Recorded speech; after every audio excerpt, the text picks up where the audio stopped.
I'm Daddy Rob, and this is Daddy Sex Talk Podcast Edition. This is an addendum to the YouTube video exploring how do I know if I'm gay. Just published our first episode, and I am sitting here with Sir Rod of the Mid-Atlantic chapter of Onyx and a former title holder. So he's a kinky leatherman who is like me in the Widener Human Sexuality program. He's completed his first year of that program and will be working on his second year shortly. And I'm also joined by my boy Titan, who is just exceptional in every way. The conversation today is related to, again, the video that was just published, and I wanted to expand on the concept, because when you're talking on YouTube in short video form, you can't really get an expansive view of something, and that's the benefit of podcasts, is you can have conversations around these topics and dig a little deeper and personalize it a little more. Now, as I said in the video, my experience of coming out, and I officially came out when I was 20, but I was kind of wrestling with my identity. I went immediately from a very conservative family and a very Catholic environment. I went immediately from that, graduated high school, and went into a Catholic seminary for a couple of years. And during that time, I just kind of denied my sexuality. But when I was out on my own and trying to figure out my identity in the world, then I really had to grapple with the issue. And as I said in the podcast, I think essentially for me, it came down to my understanding of sex and sexuality was on the binary. You were either male or female, and you were either gay or straight. And at the time, my concept of bisexuality was what the general public kind of thought, at least the way it was reflected to me, that if you were a man and identified as bisexual, it just meant that you were having a hard time claiming your gay identity, but you would claim gay eventually. And that was kind of highlighted for me by Elton John's journey from bisexual to gay. But since I knew for a fact I wasn't straight, I thought the only option was to say I was gay. And as soon as I came out as gay, I found gay spaces. I was living in San Antonio at the time, started going to gay bars and started to associate with people that I had known from college who were openly gay or lesbian. My best friend was a lesbian. And then at work, a job that I had, I met my best friend at the time who was openly and unapologetically gay. So I had some good role modeling for gay at that time. But again, I thought that was the only option other than straight. So if you know you're not straight, you must be gay. And that's how I started to claim my gay identity. And then the gay identity kind of expanded beyond what my sexual attraction was into what places I went to, what media I watched, what music I listened to, what conversations I became part of, what trends I followed, how I dressed. I started to incorporate those things in my environment that I associated with being gay. I still remember when I was in my 20s buying a book called The Gay Handbook. And I think it was supposed to be funny. I think it was supposed to be a tongue-in-cheek way of looking at this is how gay men are in the world. But I had no modeling growing up on how to be gay. So anything that called itself a gay handbook, okay. And they had lists of music every gay man owns. So I bought those CDs. And this is how, based on your type, this is how gay men dress. So I started to, and I'd always been kind of a fan of GQ when I was in my teens. So that should have been a sign. But I was very style conscious. So, adopting the costume of whatever you're going to be helps you to become that person. And I found that in the leather community as well, when I, gravitated to that in my 30s, is that, if you put on the leather, there was a persona that came along with it. And that was informed by other people who claimed that identity, who dressed that same way. And I idolized those people, the people in the leather community who have this very strong sense of masculinity. I think for me, as a gayby, when I was first coming out, I felt gate kept out of masculinity in general society. And I didn't think there was any masculinity for me to claim that would be accepted by anybody outside of myself. And coming into the leather community, I had a profound sense of what masculinity was for gay men. I also had an understanding of the spectrum gay identity, because gay identity, there is no one gay identity. You have the ultra masculine Leathermen and the ultra feminine drag queens, all within the same community. And as I've said to other people, they kind of define the edges of what it is to be a gay man, where anybody else coming into the gay community can feel comfortable occupying any of that space in between. So Leathermen and drag queens serve a function. Side note, they should be in pride parades. But based on, so that's kind of my coming out story in a big nutshell. But I'm curious from you, Sarad, what your kind of experience of what it meant for you to be gay when you were initially kind of navigating that identity. And I'm pausing because I feel like there's so many facets to my coming out story, some of which we've shared personally, you know, before the podcast, Yep. you know, over the years. The first thing that came out, I think my coming out was layered with, I'm going to say first religion. Because again, growing up in a very conservative Christian household, you know, coming out gay, as my mother once said to me, was probably the worst thing I could have done. She would have preferred that I had brought home a baby rather than tell her I was gay. And but I think that gives you a glimpse of how poorly homosexuality, or I should say anything non-heteronormative, the buzzword we like to use nowadays, that doesn't fit the heterosexual model, how poorly it's viewed among, I'm going to say most Christian conservative viewpoints. Even I think some of the more liberal, and I'm using that word deliberately, liberal Christian values sometimes still struggle with the issue of sexuality in general, let alone any homo or bisexuality, pansexuality, queerness, anything like that. And I think for me, being the oldest of five, there was the expectation that, of course, I would set the tone, particularly for my younger brothers. The heir apparent.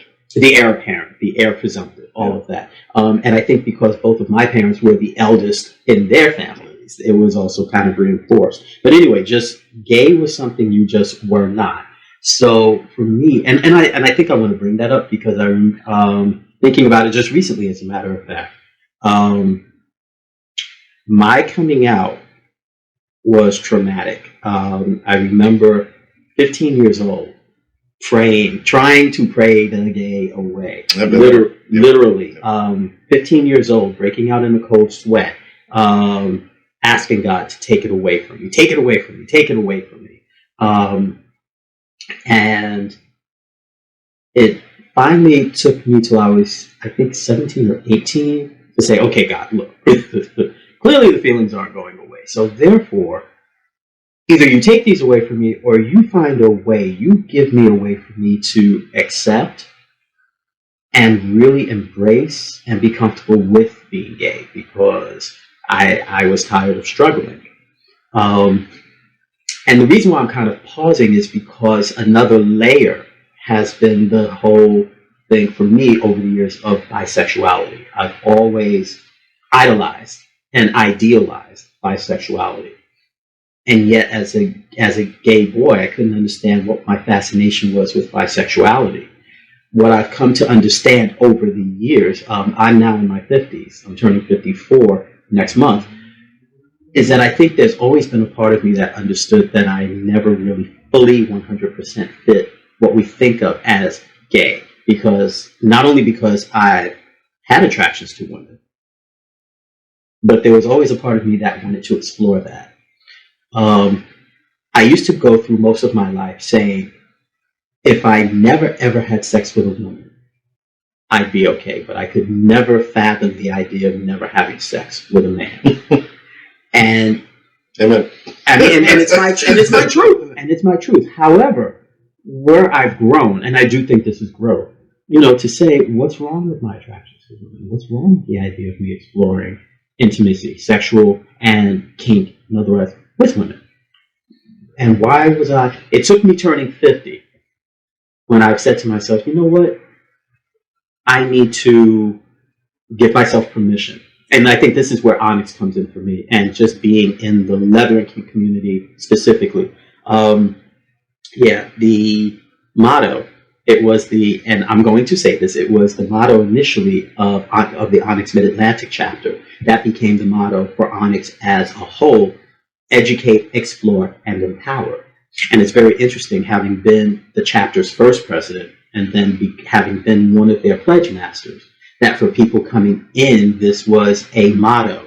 This was a way of life that we were starting to introduce to people coming into Onyx. But it was very interesting. It's like, so I'm saying this to other people, why am I not embracing that for myself? And I think with that, and something else that we say in Onyx Mid-Atlantic unofficially to each other is give yourself permission. And it was something myself and my co-pledge masters, Sir Eli Ra and Khalid El Bey, special shout out to those guys, we would say to the incoming pledges, give yourself permission. And I think this is where I want to bring in race, ethnicity, and culture, because I think specifically for African Americans, given that part of our oppression historically has been around our sexuality, many of us have grown up being told what Black folks do and what Black folks don't do. You know, leather, kink, that's that white people shit, among other things. And very interesting that you talked about masculinity and how that sort of framed your coming out, your journey, because I think for men of color, and I'm going to say as an African American in particular, I think there's a particular tension around coming out, because of the fact that still in America, and if not worldwide, at least definitely in America, being gay is seen as weak. Somehow you're less than a man. And it's one thing to already have your masculinity questioned because of your race, but then to have your masculinity questioned because of your sexual identity. And I'm using the word identity real clearly in terms of how I see myself and how I move in the world. So, because orientation is different than identity. Right. But for me, I wanted my identity to be authentic to my orientation. Yeah. So, and I think for a lot of, and I'm going to say for a lot of Black men who are not heterosexual, you know, whether in identity and or orientation, that's a particular tension that we navigate. Some of us navigate it well, some of us navigate it poorly, but it's a tough thing to navigate. Yeah. Expectations around masculinity, expectations around race, and then dealing with homophobia, biphobia. And I like the term that you use, homonesia, which I guess at some other point we'll talk about. But navigating all of that, I thought it would be best, since I knew my strongest romantic and sexual attractions were for other cisgender presenting men, that, at least for most of my life anyway, that I thought, let me just stay gay. But as I encountered, and specifically in the leather and kink communities, more queer folk, and in HIV prevention, in public health, of course, I encountered more transgender as well as cisgender folks, and I started learning more about gender, and I started learning more about sexuality. And the words that me and the pledge masters would give to our pledges, give yourself permission, I finally realized I have to model this good behavior. And I'll never forget, and I've shared with both of you this story about a weekend reunion, which was a specific African-American pansexual lifestyle event that used to happen for a number of years until recently. And I remember going to this one event where a friend of mine would throw a queer orgy. And I remember pulling her aside and saying, listen, this is where I'm at in my own sexual exploration, my own sexual journey. You know, I want to give myself permission to have sex with women, to be in a pansexual space, to do whatever the fuck I want to do. And she was like, well, that's what the queer orgy is for. So I then attended, and I'll never forget, at one point in the middle of the in the middle of the orgy, I said, I either took the floor or Jackie Rio gave me the floor. And I said, listen, I'm turning 50.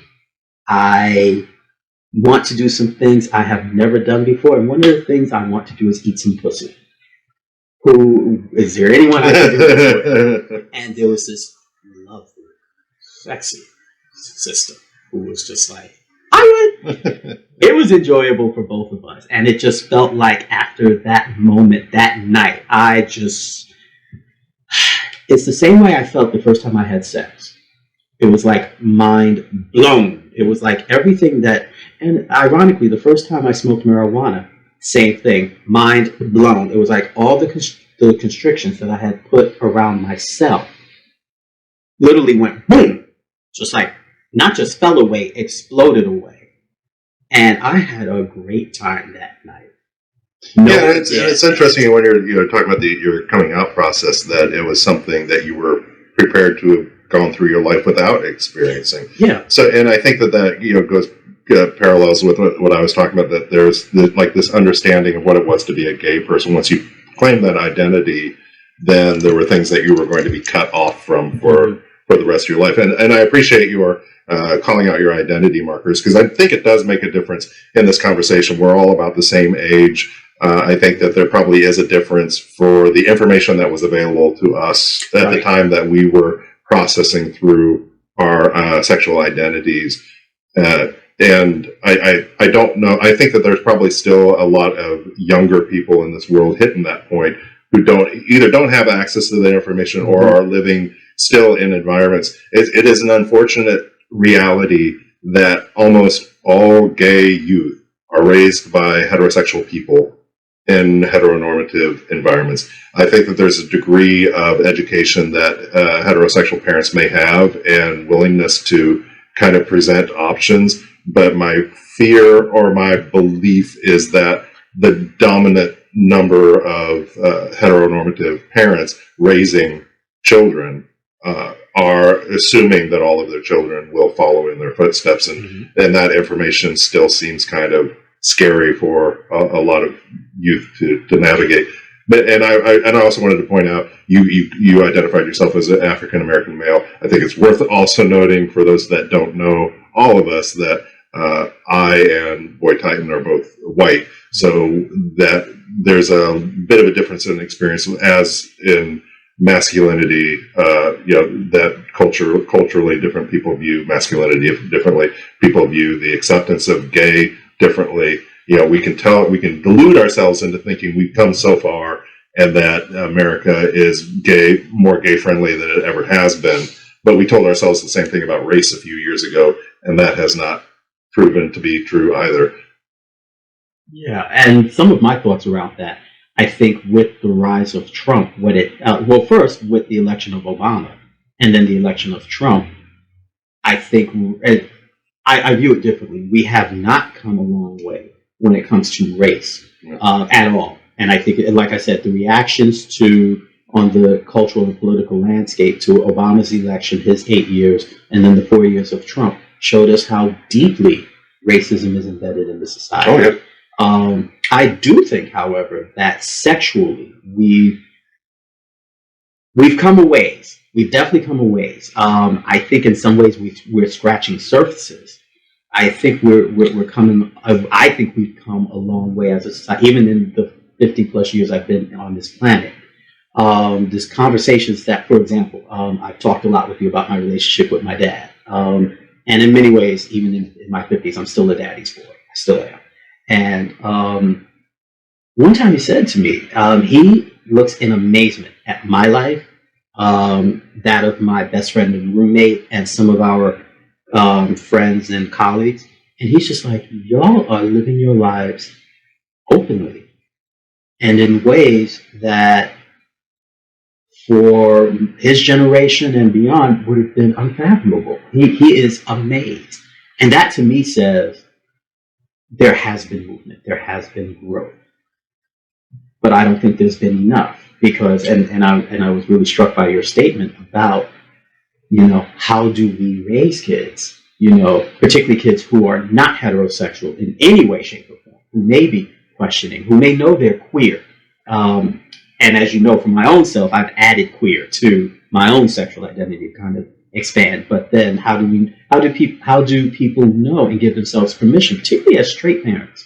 And I don't think it's restricted to straight parents who have that responsibility, but I think parents in general, but maybe particularly heterosexual parents who may not have the conversations, the tools, the resources, or even the thoughts that if we were parents, or those of us who are parents. Yeah, and I think that one of the big differences is what I was kind of covering in my YouTube video, and that's what we have now that we really didn't have to this degree then, is language around talking about this. Mm-hmm. And if you don't know what something's called, if you don't know something is existing, how can you identify as that? So we now have a spectrum of identifiers that can compose either a gay identity, a straight identity, a pan identity, whatever you want to identify as.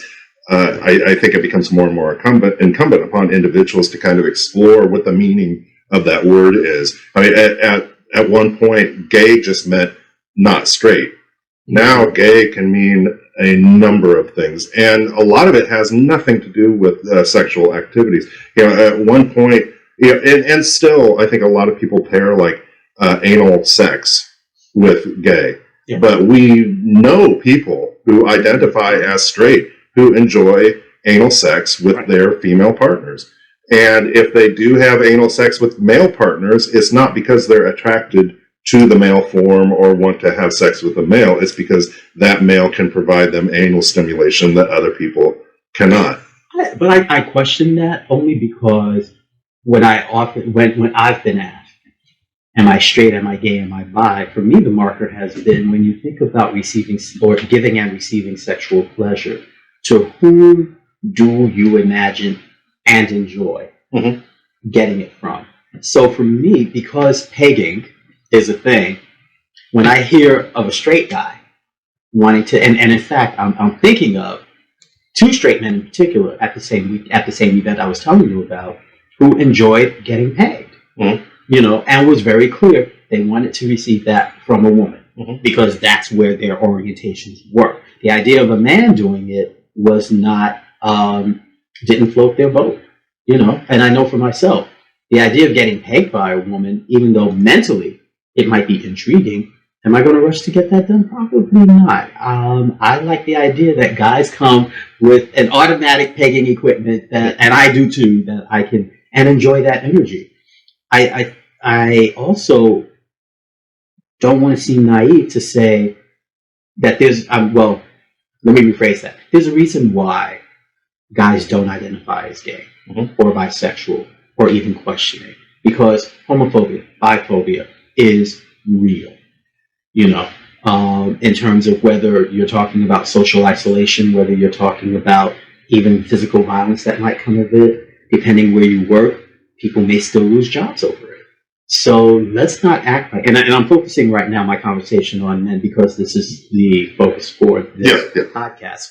But it's still a dangerous thing, even in 2021, to be out, to be open. Or I don't want to say dangerous. I want to say there are risks that come with it. It's still risky. Yeah, I think that there may be a segment of the population that doesn't claim the term gay because of the homomesia and the fear around that. But there may be people who just aren't gay. And since gay is like a self-chosen identity, if it's whatever the meaning is for that person doesn't apply to who they are. And I may believe that people who participate in certain acts with certain people are gay. But I think that's the point we have to come to is, it is not for us to give somebody that label.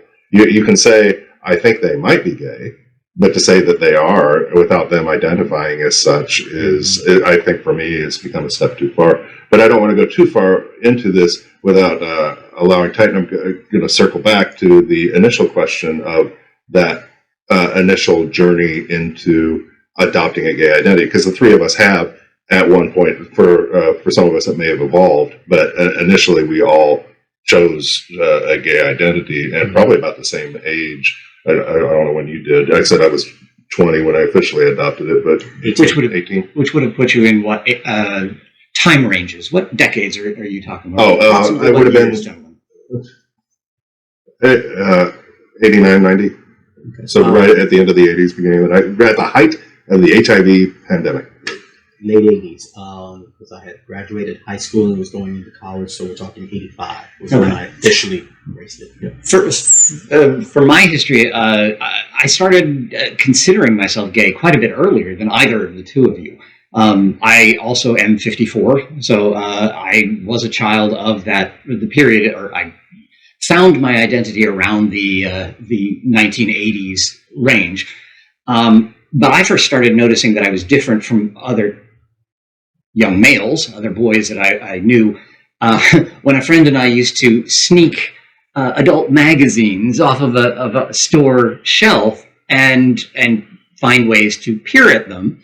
And I was struck by the fact that he particularly liked the Penthouse, and I didn't think anything of it, but I particularly liked the Playgirls. And both of us, we had no. At that point, I was 9 years old, and I had no concept that this was different, and neither did he. I mean, it was just both were equivalently, or both magazines were equally dangerous and exciting and wonderful. We didn't look at each other differently because he liked one and I liked a different one, and that didn't occur to me until about 2 or 3 years later, when I just happened to be watching a TV program and a news blurb came up about Al Pacino's Cruising, and multiple... That could be a whole episode on its own. Exactly. Multiple LGBT, well, at the time it was just gay and lesbian protests, which took place outside this movie. And they were filming, these people standing in protest. And I was instantly struck as I stared at these people protesting. It's like, oh, that's what I am. I'm one of them.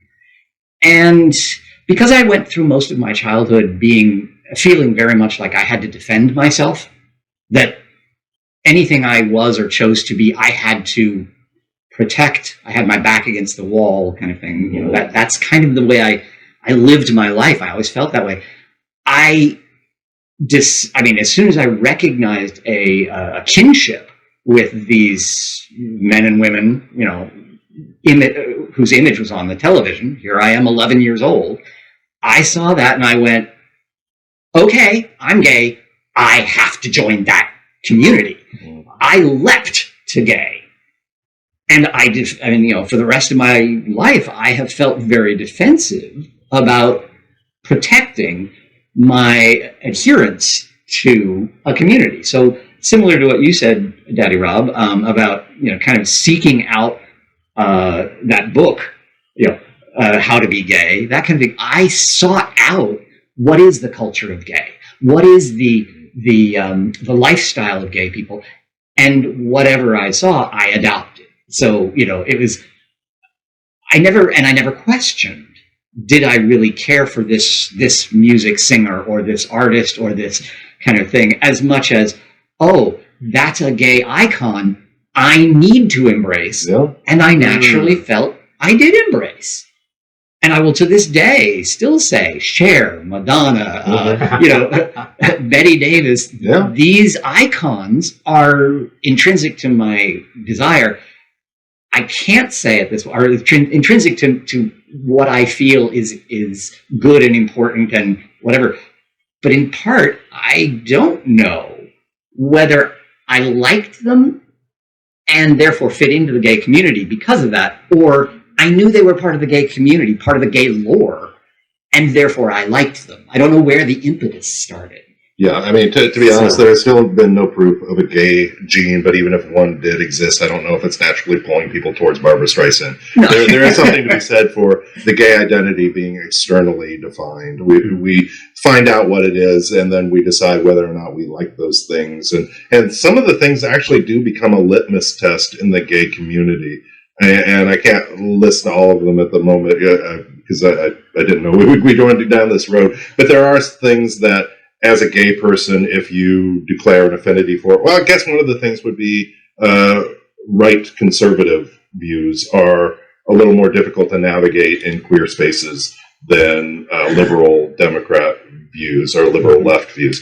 So there is a challenge with having the self-defined points of your identity that kind of conflict with the prevailing concept of gay.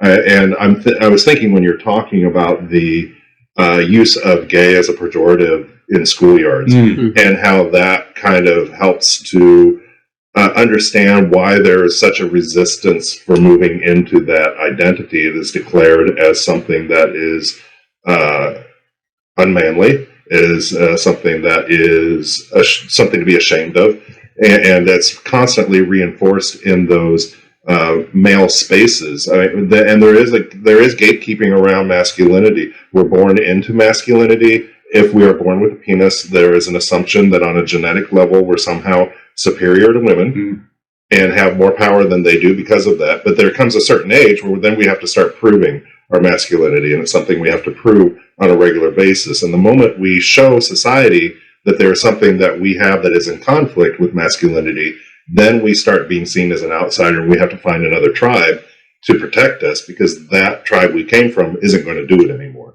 And that's a scary place to be. And I think it's worth noting that this heteronormativity in culture centers straightness, that no straight person ever has to come out as straight and deal with that anxiety the same way we do, with the exception of straight people who want to be in fellowship with gay people. If they want to come into gay spaces and make gay friendships and show that they are that they consider us part of community and want to be part of our community, to identify as straight in those spaces, I can see where that might be a little challenging for a straight person, but mostly this world centers heterosexuality, and that's the uncommented on. That's privilege. It is privilege to not have to identify yourself to let everybody assume you're something because that's the norm.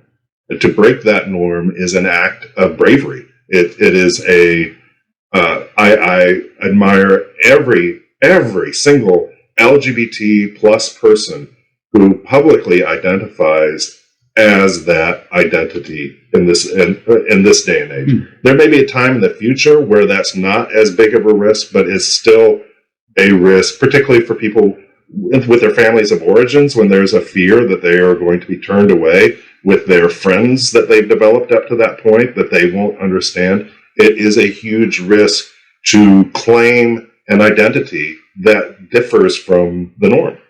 And let's go beyond just the social relationships, but also the professional relationships. Yeah. All those LGBTQ individuals who started a career in a very conservative, because there are numerous career tracks that are extraordinarily conservative and very negative to the variations in sexuality that might be around, and who have to maintain, or who feel that I give props to those who outwardly state their truth and don't pull back for their economic as well as their social.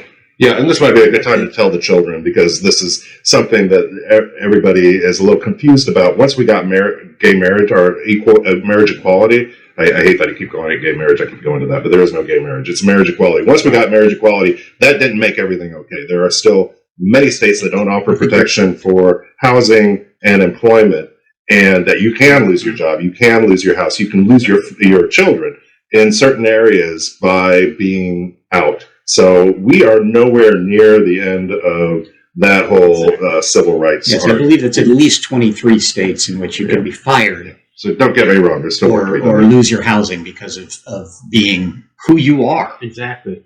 And it's very interesting when you were talking about professionally, in terms of professions, and I tied it into your other statement around this. In the schoolyard, we learned that gay is a pejorative. Mm-hmm. First and foremost, that it goes, if it were just limited to the schoolyard in elementary and high school, but we evolved into adulthood into rethinking that automatically, it would be one thing. But in many professions, gay is still a pejorative, and there is still work being done. And when you said that, I thought about Carl Nassib, who came out as gay, and he is I hate that term active, and I'll explain why. He is currently playing in the NFL. So for him as a football player to come out as gay, and he did so last month. Yes. So that was, for me, It was incredible. It was extraordinary, but it was also tainted because how the NFL and the media wanted to spin it as him being the first active NFL player. And I said, oh, so we're going to dismiss Michael Sam, who in 2015 came into the NFL, who came out before he was even drafted, who, because of the, depending on how you view it, the attention or the media storm that was given around his sexuality, the NFL was not willing to play him. So then when he finally did get to play, his performance was not deemed as what his promise would lead up to. But again, if you're not allowed to play. Yeah. No, there's no question that sports is one of those industries that still maintains a great deal of emphasis on the traditional sexualities, on heterosexuality as the norm, and really still. The NFL has come out this past week, I understand, with an ad where they say the NFL is gay. The NFL is, and it goes on to a litany of different diverse topics that the NFL now claims to support. And I loved the fact that they did that with that as part of the tagline. The NFL is gay, meaning the NFL now is trying to embrace all sorts of diverse individuals. But at the time Michael Sam was playing, there's no question that I'm sorry, I don't need to be somebody's marketing ploy. The NFL is no, and I get what you're saying. It's a great thing in concept. But when we're talking about the fact that they just made their first tentative step into introducing that, to now all of a sudden say, and the NFL is this, the NFL and many sports leagues have been very homomesic throughout the entirety of their history, and all of a sudden, to say that they are now gay is, for me, a step too quick. Well, two things before you continue. We know what homomesia is. Can you explain for the listeners what homomesia is? Yeah, I think it's a commonly known term, homophobia, and the literal definition of that is fear of homo, and how we're identifying that as gay. So fear of gay people, men and women, and it is the theoretical belief. I mean, there are people in academia who have started adopting the term homomesia, which is literally hatred of homo. Mm-hmm. And I think that more accurately describes the sentiment that gay people get from people who are not accepting of the lifestyle. I am more afraid of straight people than they are of me, because they can harm me, and it's been seen time and time again that heteronormative people who don't accept homosexuality, they act in violence or hatred far more than they ever act in fear, because I've never, when I've come out to somebody, had them run away screaming, going, "Oh my God, it's a gay person," and disappear around the corner. I have been more likely to be assaulted either verbally or physically because of that identity. And I've shared with you that I've actually had people, I've had once or twice in my life, people like literally have that visceral reaction and literally run away from me. So I do think that the relationship between the homophobia and the homomesia, because the hatred has to come from somewhere. Well, it's a fight or flight. That's a chicken or egg thing. I hate to dispute you with that, I think in many cases, the fear, if people feel fear of a gay person at all, the fear is, if I am a male and I stand next to a gay male and people see me interacting and they know that person's gay, they will assume I'm gay. The fear is association. The fear is, or predation, that gay man is going to make a pass at me. That fear had to start, in my belief, had to start out with the idea that would be a bad thing for people to think I'm gay. If that would be a bad thing, that has to be that they don't like it to begin with. Therefore, it is hatred, not fear, that is, to me, the root. And I often, and yes, I'm digging my heels in this, but I think homophobia and homomesia are intertwined. I don't think it's a question of the chicken or the egg, but what is the connection? It's like, when I've talked about sexism and misogyny together, because the sexism comes from somewhere, hatred of women. So that's why you'll often hear me talk about sexism / misogyny. And I feel like homophobia / homomesia, if for no other reason, because people are more familiar with the concept of homophobia than they are with homomesia. So I think if anything else, combining the two, understanding that there is a relationship between the two, will help, I think, people make more of a connection. I think the common factor here is ignorance, because it is the ignorance of people who are not gay about what gay actually is that drives whatever the response is. And it's that, and then that fight or flight kicks in, because if you're ignorant of something, it's a potential threat. I don't know what this thing is going to do to me, with me, about me, any of that. So it's either, as you're describing, the instinct is to get away from the person, or the instinct is to attack the person. And I can't say for a fact what is a more prevalent response. My experience has been that the fight instinct kicks in more often than the flight instinct. And that's unfortunate either way, because what that's saying is that we have been made a bogeyman, and we've seen this happen. We've been made a boogeyman by the more conservative elements of society. We went through a period in the 90s, or late 80s, early 90s, with the HIV onset, where we were the literal monsters that the political right used to galvanize support for their party, because they were the party that was against our immorality. And to be told day in and day out, and have it accepted by a vast majority of the country, that there was something implicitly and explicitly wrong with us because we had a quote-unquote unnatural desire. And I think if any of these people did their research, they would recognize that that is not an unnatural desire. In fact, there are some realms of theory that to be exclusively heterosexual or exclusively homosexual is an aberration. That is a culturally sanctioned position that has nothing to do with natural instinct. You know, there have been, I don't know how many times you've heard this in your life, particularly from straight people, but it's like, guys go through that phase where they're attracted to men, but that's just a phase. In fact, if you come out as gay to some people when you're younger, they think, well, this just might be a phase. So that's saying that they recognize that there are people who identify as straight men at one point questioned that, but they were somehow pulled back into line. They were pulled back into this exclusive heterosexual identity. So if it's natural to have the desire to be with another man, at what point is that okay? And then when does it stop being okay? It's very complicated. I can't put myself into the mindset of a straight person when they're trying to navigate why it's okay to see gay people as this aberration. I am not an aberration.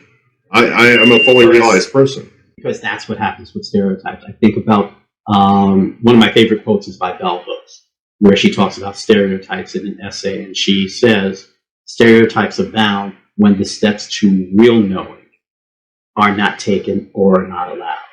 So, and it ties into what you just said about ignorance, because folks really are still, and I'm going to add willfully ignorant. Oh my God, yes. Willfully. And this I will say in 2021. Yeah. There's a lot of willful ignorance. Amen. Around sexuality, around so many things. Because we had an administration that politically and culturally said it was okay to be willfully ignorant and to have that reinforced. That somehow during the Trump years in particular, and I'm not going to say it was unique to the Trump years, but where in the Trump years it became part of the cultural landscape, that it was okay to be willfully ignorant, that it was okay to be... And verbally ignorant.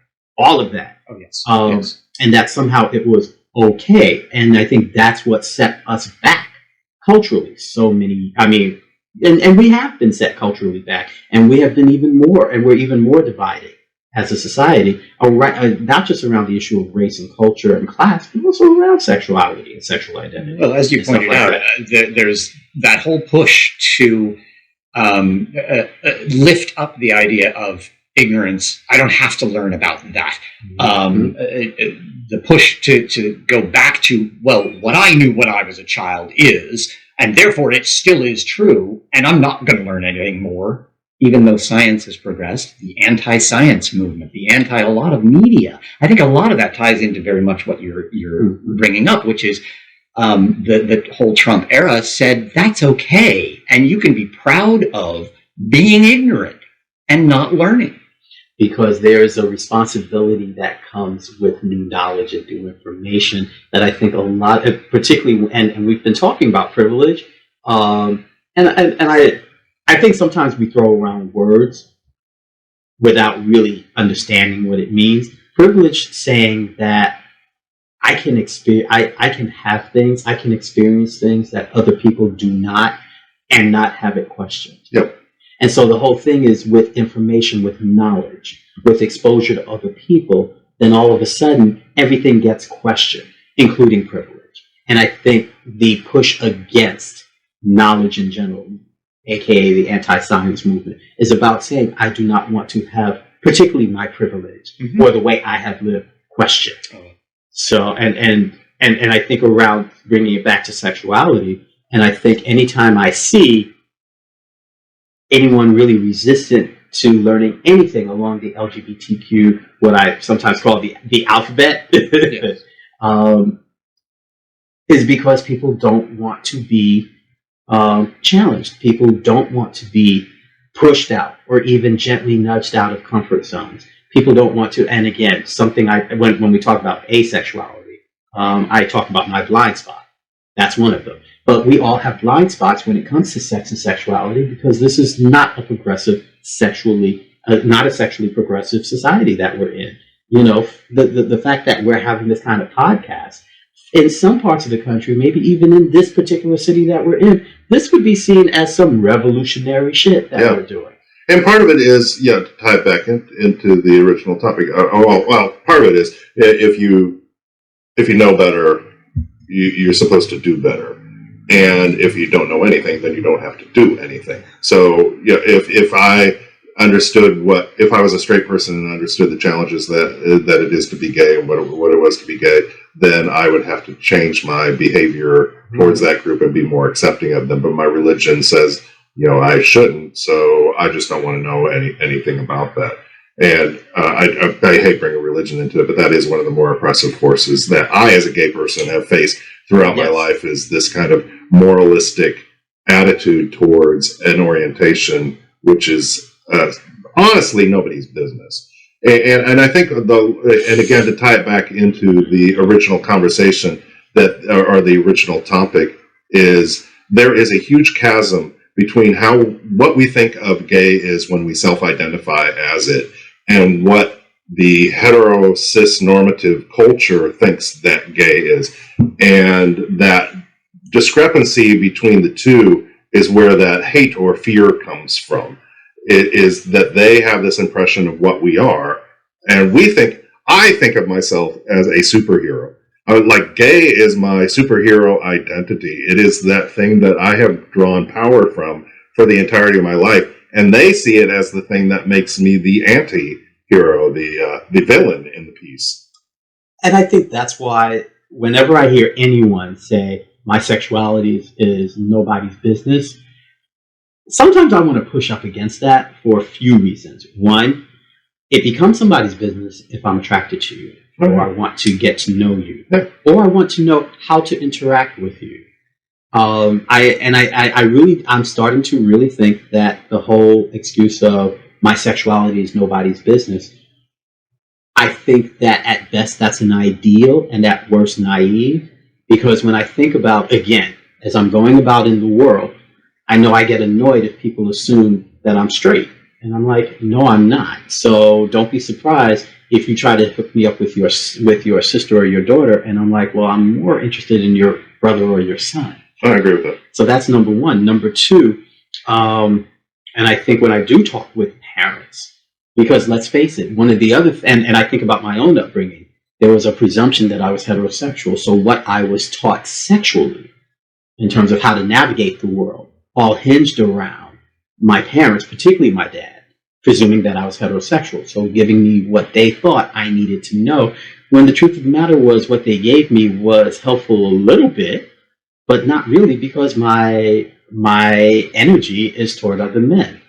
And again, because I'm in the health field, keeping in mind when you're talking about sexual health, and when I used to do HIV prevention, and even now when I do health education, if I'm tailoring it according to who you are and what you need, even my own doctor reminds me, I can only help you if you tell me what really is going on. So there has to be a level of disclosure. If we're going to maximize and optimize that doctor-patient, I'm going to reverse it, the patient-doctor relationship.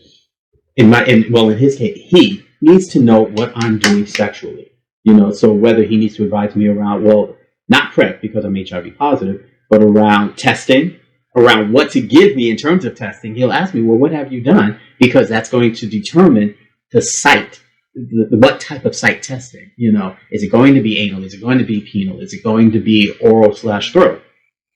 We have to be able to understand that as personal. Sex and sexuality is personal. I agree with that. But to say it's nobody's business, I think that's naive. Okay, let me clarify then. Yeah. I am talking about the ideal that there should be a point where that identity does not matter. And I think that's what's going to need to happen before that. Where it doesn't matter. I think we learned through the AIDS crisis that staying in the closet does a disservice to the acceptance of gender and orientation diversity in society, and that until it doesn't matter, people still need to come out. People still need to be visible. People still need to know people who are LGBT. And when you talk about the doctor, I'm going to push back a little on the doctor thing. Doctors should be having this conversation with anybody, regardless of the orientation of the person that they're sitting with. They should be talking to heterosexual people about STIs and prevention and their risks. And and that heterosexual people are still being HIV positive and need to be asked about their sex partners and the protections that they're taking. I hate being centered in the discussion about HIV and STIs. We are no more susceptible to these issues than anybody else is, but we're the ones who keep getting it put on us as something that we need to be concerned about day and night, and straight people can walk around thinking that they're impenetrable. And I'm going to put it this way. Sometimes I do resent being centered around the HIV. In fact, most times I do.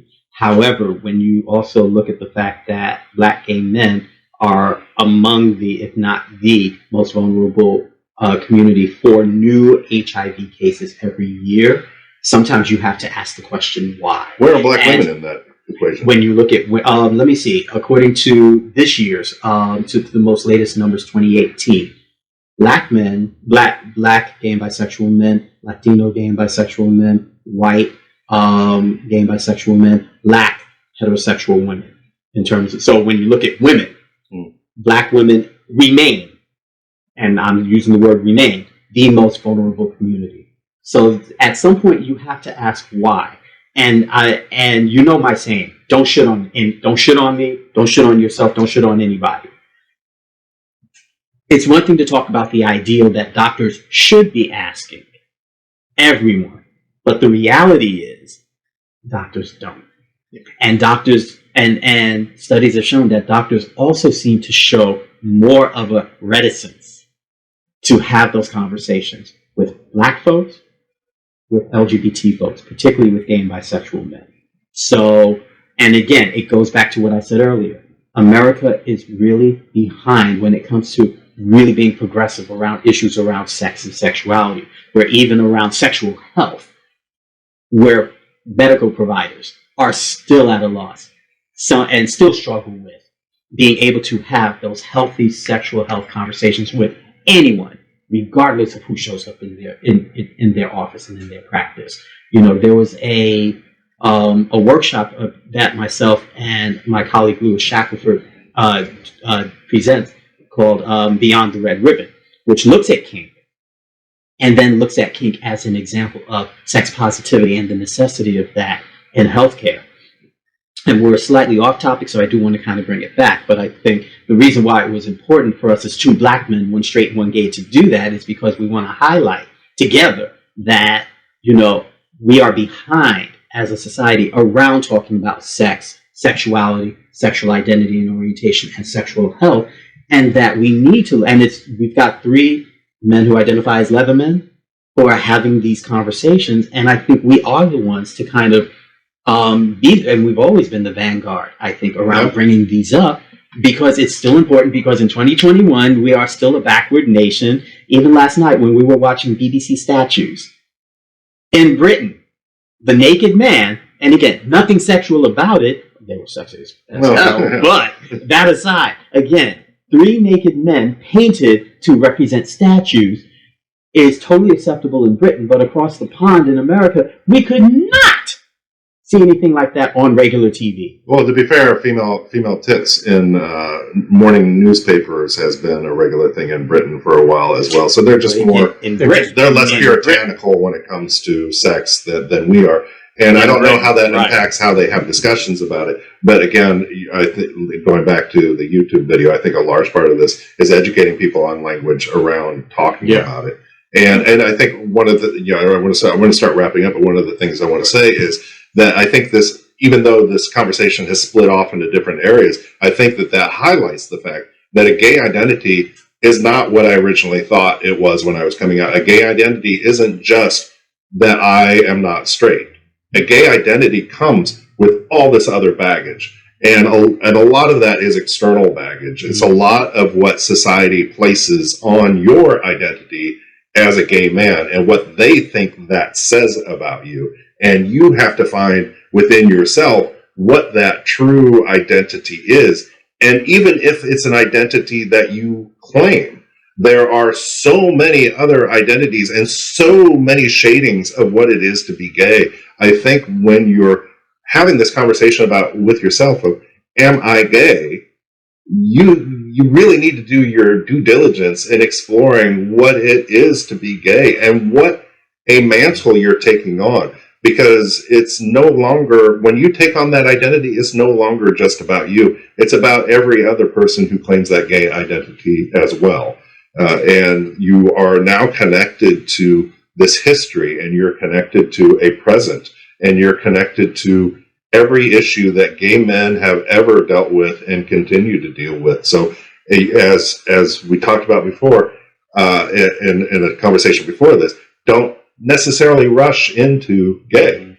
It's a powerful word, and make sure if you are self-labeling with that word, that you're accepting everything that comes along with that word, or those negatives you're prepared to fight back against, because it's not an easy road. It is not an easy, I don't want to fool anybody. There's a lot of power in that word, but there's a lot of adversity that comes along with it. And before we end this, are there any final thoughts that either one of you want to share? Well, I what you just said, I can confirm a lot of that in the way I think, but I do want to point out that at no point during that were you saying that people should adopt the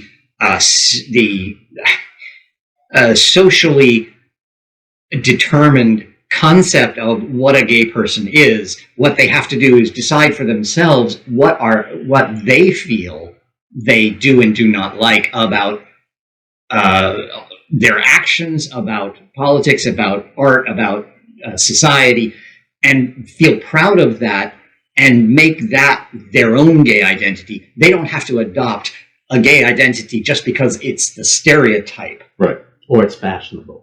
And or they can decide, I like portions of the gay stereotype, but maybe I'm not gay at all. I mean, maybe I'm not, they don't, it's not a binary, I think is what you were starting out with. And I think that's something to stress, is this isn't a binary. You have the right to define what is gay for yourself and insist that others accept that as well. and I think for myself, I started thinking about my own journey. One, we have to be who we are, period. If we are not heterosexual, we have to live in that truth. Because to do otherwise, in my opinion, would be to spit in God's face and to damage who we are. At the same time, allow ourselves the process. And as far as I'm concerned, looking back to where I was 15, trying to pray the gay away, to being 54 and then having a gay/queer identity, that it's been ongoing. Coming out does not happen just once. Coming out is ongoing. Discovering who we are sexually, not just in terms of identity, orientation, but also even what we like. That can be ongoing as well. Shifts that come with age as well. And I think it's very telling that I was turning 50 when I finally decided to give myself permission to explore some of the other things I talked about.